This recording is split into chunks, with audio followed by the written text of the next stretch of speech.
নতুন দোকান উদ্বোধন হলো খাদ্য দূষণের দোকানদার নতুন ওয়াইফাই ছাড়া এখন তো বেকারি হ্যাঁ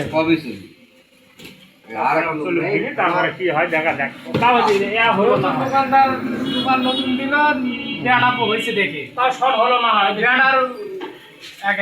শর্ট পচে ওয়াইফাই মালটা সব কিছুই আছে এটা টিউবটা দিবে লাগলো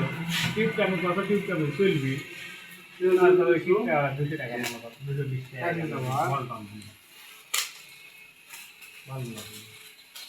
ভ্যান খুলে খরচ হবে এটা পান আপনি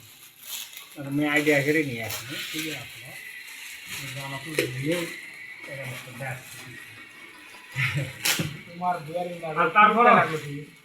ওই টিউবটা তো কত ওটা এক্সেস লাগে ওই যে 150 টাকা লাগলো